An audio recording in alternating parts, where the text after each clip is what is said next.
Hey everybody, it's time for the NewFronts. Don't know what that means? Well, it turns out you're not alone. It's the launch of the all-new web shows for the season, and we've got a jam-packed week. Then, Oculus Go is out in the wild, and we've got one of the very first ones in our hands. We'll review. So, new hardware, new software, what's not to love?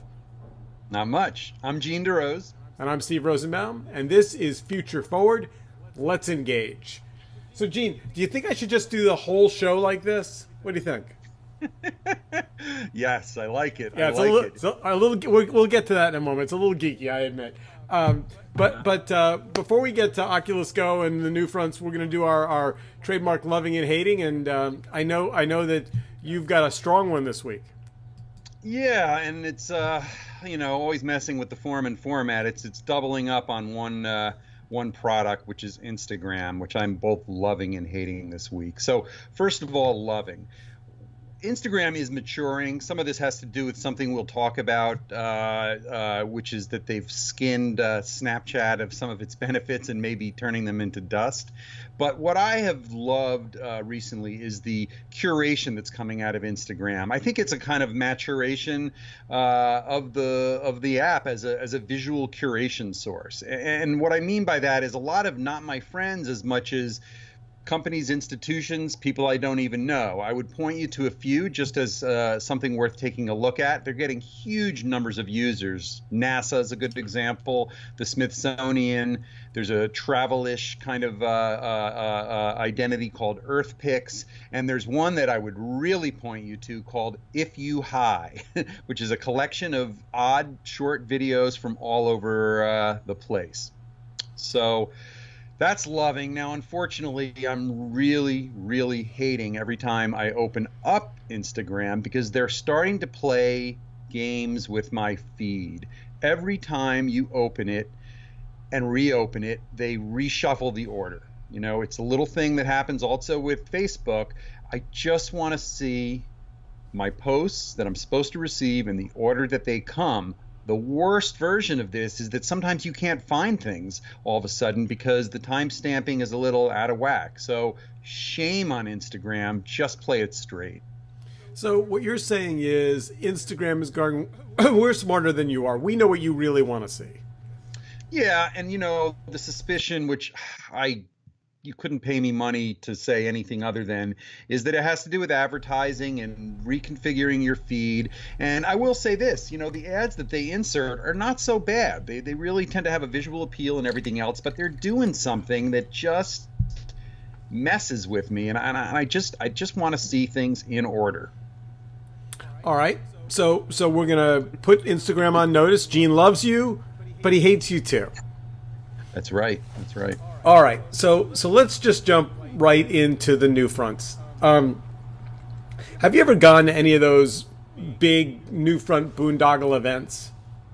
Yeah, I sure have. For a couple years in a row, I went to some of the Viacom ones, and based on what I'm reading and hearing from you about this year, they haven't changed a lot in the sense that they're a kind of a PR opportunity mixed with a buying and opportunity, and they'll roll out big stars because they want to get written about, but they're also trying to turn on all the advertisers and agencies. Have you been to that much? So let's go back. The history of the NewFronts is interesting. So television, broadcast television, has this thing called the upfronts.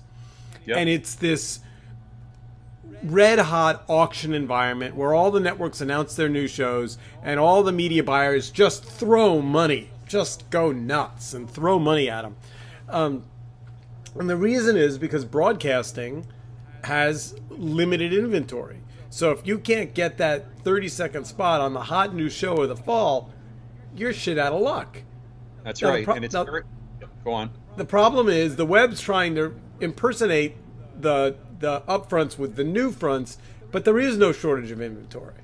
No, that's right. And TV, it's very regimented, even seasonally, not for necessarily logical reasons. Going back into the 60s, fall season happened originally because that was when they thought they wanted to introduce new cars, which I just learned recently. But it turns out that that's a very finite number of inventory that has one form and one format. And what you said makes a lot of sense. But in digital, there's a lot going on, and they've really never evolved into more than a kind of roll your own showcase. There isn't a sales marketplace that's attached to this in any kind of formal sense. Now, I have to say, when there was a spigot of money pouring out, I went to some great parties. I mean, really off the hook parties. Yeah, and I will also say, because you and I have been in and out of this world of the conference business around digital, and there's a reason why it makes sense. And this is kind of really more than anything an addition to all that, which is to say concepts and campaigns and other kinds of things are introduced, and this ongoing project of trying to educate the traditional media, marketing, advertising world about the nuances of the internet is a little bit of the subtext, which this year it has been added to by all the issues around privacy and fake news. So I went to the YouTube NewFront, which was at Radio City Music Hall, and I got to say, they do put on a good show. Susan Wojcicki was really strong and hit her marks and gave a good speech and convinced an audience full of mostly advertisers and agencies that they should be spending money on YouTube. Then about midway, and I would say, go on. Then about midway through the show, they threw a switch, let in a couple hundred teenagers into this mosh pit around the stage, and put on a show of YouTube musicians and performers, 90% of which I'd never heard of. Yeah, and it makes sense that they would do that because YouTube is a giant semi-organized world that has incredible amounts of opportunity way, way down in the long tail. And most of these people haven't heard of somebody who might have 1 million subscribers. Now, I got to say, two funny stories. Ariana Grande was amazing and really has an amazing voice. But here's the irony story of my YouTube NewFront experience. So I was invited by the press folks, and I had a press seat. So I'm like official. I'm there to take pictures and write a story, which I did for Video Inc. And a good story. Everyone should read it. It's a pretty good story, and I compared the event to a bar mitzvah, which I thought was pretty funny. The thing that was ironic was Trevor Noah gave this just roaringly good 2-minute talk about Trump and talked about YouTube and how YouTube had launched his career. It was great. So I recorded the clip and I wrote the article and I put the Trevor Noah clip on YouTube, right? And I linked it to my article. And the next day I got a takedown notice. I saw.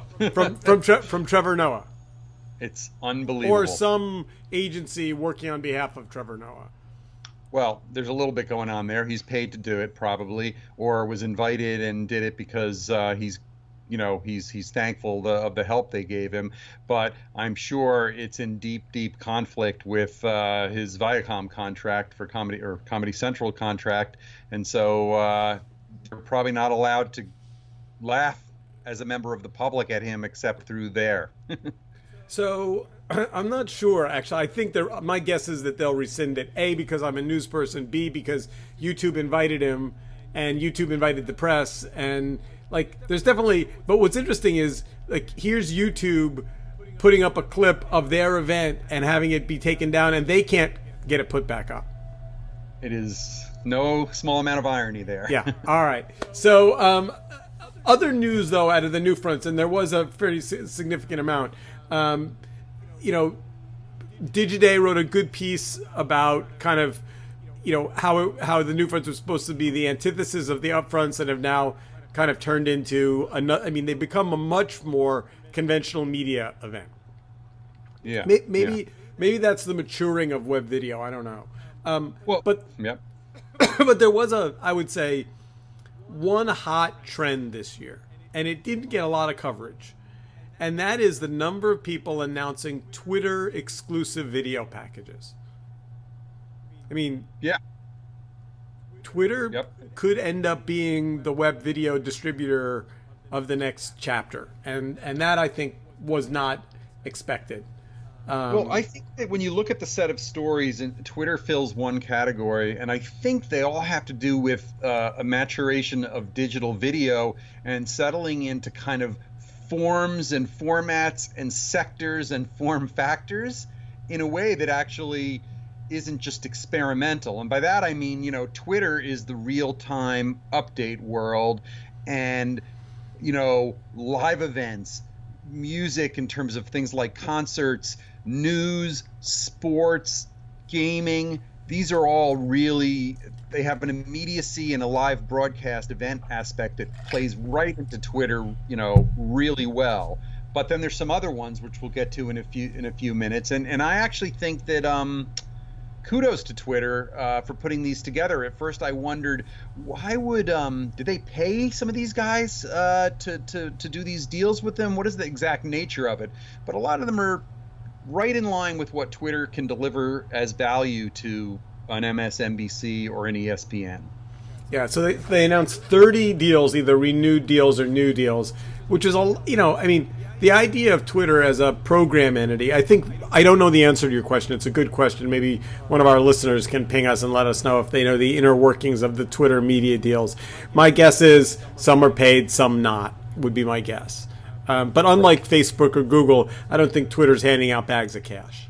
Right. Well, let me ask you a quick question, though. How do you, as a personal user or a veteran digital video guy, how do you use or think about Twitter in terms of video? Do you access things? Is it just an accident when it happens? It's a good question. Yeah, no, I don't have a way yet to think of Twitter as a programmable source of video. Yeah, Well, with live things, I will sometimes access Twitter really quickly because I'll just want to know when or where something got broadcast, or just sort of the live tweeting that happens around events can be interesting. So we're going to talk about some other second screen stuff later, but I think that's where the opportunity is for them. I don't know about watching video in the feed a great deal, but we'll have to see how that evolves. So Live Nation did an announcement where they're going to be feeding live concerts to Twitter. Yep.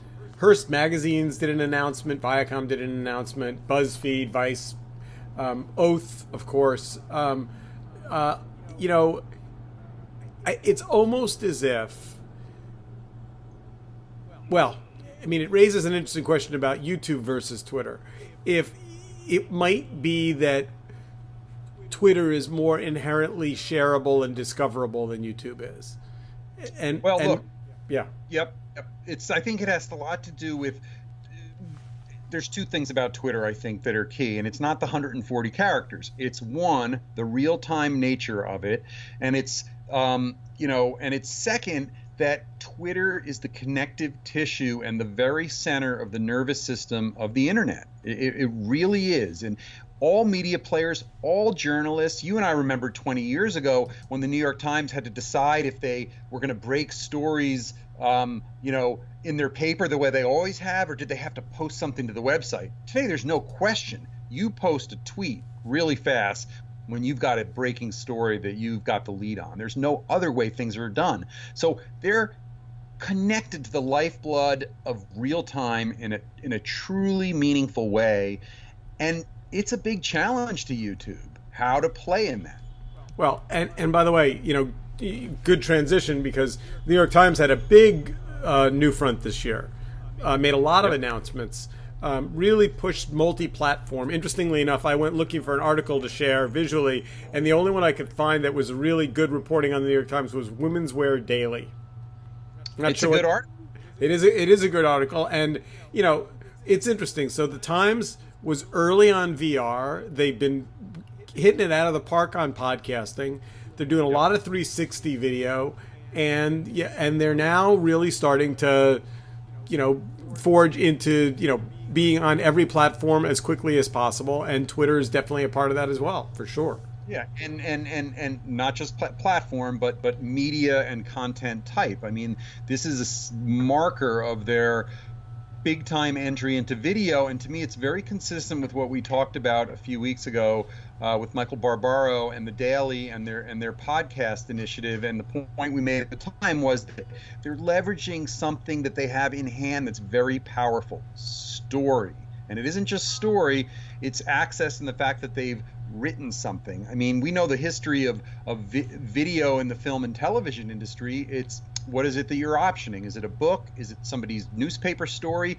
The New York Times has actually been a left out of it middleman for a long time. The idea that players like the Times can now quickly find partners that know how to make first-rate video and bring their stories directly there. We didn't mention it, but I just want to say that there's an analog to This American Life, of all players, has recently just done the same thing, which is they turned one of their very, very popular for like 10 years stories into a major motion picture that they are the producers and licensees of. So this is the kind of stuff that is a reawakening for the news business in a business model sense that is a really big deal. So, I think the end of the story in the NewFronts is a good year, a lot of new content. The parties maybe, the YouTube party. So YouTube was at Radio City Music Hall, and I'm thinking to myself, how many people are in this room? I never really knew how many seats there were, but it's big. Where's all these? Like, they got to have a party after this thing. They always do. I'm trying to figure out where we're going to go. I read on the press release they sent out later in the night that it was 4,000 people. So if you're in Midtown Manhattan and you want to throw a swanky party for 4,000 people, where do you go? Yeah, they took that makes a lot of sense. The Rockefeller Center ice rink. They tented it over. And I've never seen the Rock Center, concourse area turned into a private party. Wow, that's pretty impressive. Yeah. Hey, before we depart from the topic, because I know we're going to move on to some other things, I want to just note that what Oath did, which, if for those that don't know, is the rebranded collective content assets that were folded under Verizon after they acquired both Yahoo and AOL. And really, what I want to point to is both this is as important as any of the sort of form factor and sector and segment in their on mobile and real time and kind of utility kinds of video. And this means video and short, brief little pieces. And the engineer of a lot of this, who we've known forever, and this ties it all together really well, is Tim Armstrong, who is a kind of force of nature. He really made this AOL purchase and his move into being the CEO. He was the CEO of AOL. Before that, ironically, he came up in ESPN and doing video, but then was at Google for a long time, spearheading their advertising. But this is in a way, it's full circle, and it'll be really interesting to see what happens with those assets going forward. None of them particularly excite me, but it's notable that they made a big splash this week too. I concur. All right, so moving on, we move on to talking about Oculus Go. Now, you may remember, but I have been saying for a year that Oculus Go would be, if they didn't screw it up, could be literally the first starting gun of a really impressive chapter for VR. And, I've said it publicly, I've said it in public talks, I've said pay attention to this device. It's going to be at a price point where everybody can gift it. It's, there's something about that $199 price point that makes it almost seem affordable when you think about what a cell phone costs these days. It came out on Tuesday. I ordered it. It arrived 2 days later. Here it is. Let's start with the hardware, and then I'll tell you about the software. Sure, and I think it should be noted, and you tell me about this too, that I believe they took the sort of really high-end Rift stuff out of there, especially this kind of motion response stuff. And I'm pretty sure, in addition to separating the market spaces, that is part of what enabled them to get the price point down so low. Well, although also given the fact they wanted to be mass distribution. It's the Yep. difference between 3 degrees of motion and 6 degrees of motion. So Right. you can look right or left, up or down, but you can't go forward or backward. Right. And I think I think there may have also been a safety decision, because Oh, interesting. you really don't want people walking around their living room in VR. You really don't. Like, dangerous. Right. So first of all, let's get to the most important thing first. So where are the headphones? They Yeah. are in there. Right. There's I Right. can't even. I don't think I can show you here. Maybe I can. No, I'm actually seeing this. I know where you're in a Yeah. point, and if you watch some of the videos, you'll be able to see. Pretty crazy, and they work pretty well. Brilliant, absolutely brilliant. They work. They're easy to use. They mean you're not cut off from your environment, which is really nice. Really, a really good solution. Very, from an engineering perspective, spot on. Yeah, powerful. They're really comfortable. They, a lot of the various headgear I've tried makes you sweat after a while. They've done a really good job on the ergonomics of it. They're easy to put on. They work with glasses. They They don't have a lot of plugs hanging out of them. They're very lightweight. Well, and to your point, and actually it's very important, they are untethered. You're not plugged in. You're not plugged into your phone. You're not. I have to tell you, I never got the whole take your phone and put it in a plastic hood in front of your face thing. I never got that. Yeah, no, that was just that was a way to deliver a $25 headset. Right. But here's the stock that I would short coming out of 2 days with Oculus Go. I would short every flat screen television manufacturer. Interesting. And the reason being that this is going to start to displace some of that? It has a great theater, a great Netflix, out of the box, Hulu, Showtime, VR theater experience. Yeah, and just notable, because we can't rely on everyone to read all the articles that we're going to include here. They're getting applauded for not so much this intense gamer VR stuff as much as the social apps and the second screen, the idea that you can get together with your buddies and watch, the game with it, that it seems to simultaneously be going after the interactivity you see on televisions as well as far-flung things like Skype and Twitch. And so that's a very bold move, and it'll be interesting to see what happens between now and the holiday season. And I wanted to get your sense of that, because it's, in a way, they're targeting something that people didn't expect, which of course is the mass market, but in a particular way. Is it a no man's land? Will they be able to build awareness of this enough that normal people are gonna give this a shot? Holiday season feels perfect for it, right? Because it's such a great gift. I just can't imagine how anyone who doesn't have a VR headset that cares at all about consumer electronics or entertainment or gaming or education or 360 video will not have one of these by December 27th.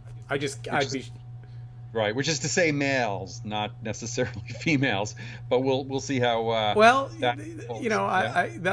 We may get some hate mail for that comment. That's a demographic statement, not an opinion or anything inflected that would deserve hate mail. This is the nature of going after kind of rough and ready, gamey, cutting edge electronics, stuff that sort of practically speaking is a waste of time. But it's a big deal. And look, I think what's really key here, and I wanted to ask you a question or two about this, is that clearly the reason why Facebook acquired this has exactly to do with what you just said. If it's going to be true to any extent, that Oculus can be to Facebook as YouTube has been for Google, right? It was an early, play to ensure they would own an incredibly powerful market. The implications of their succeeding, I actually think, not only puts a challenge in the hands of, the flat screen guys, What's Apple's response? That a decoupled phone, a phone becomes irrelevant and a new device becomes dominant. This is a big deal. Well, it's interesting. So my wife, who has not done VR, immediately put it on and enjoyed it, liked it, and liked the video, liked some of the gaming, and then said, "Is this a phone?" Which I thought was a really interesting question.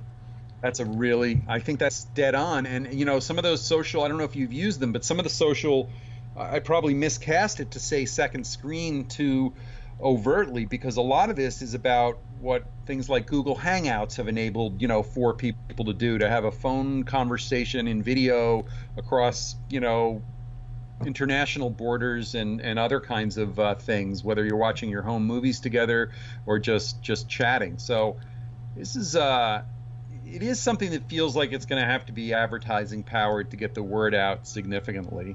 And I'm just really, it'll be really, really interesting. And also technically, I'm wondering how they're going to do all that second screen stuff. I would assume Chromecast can kind of be,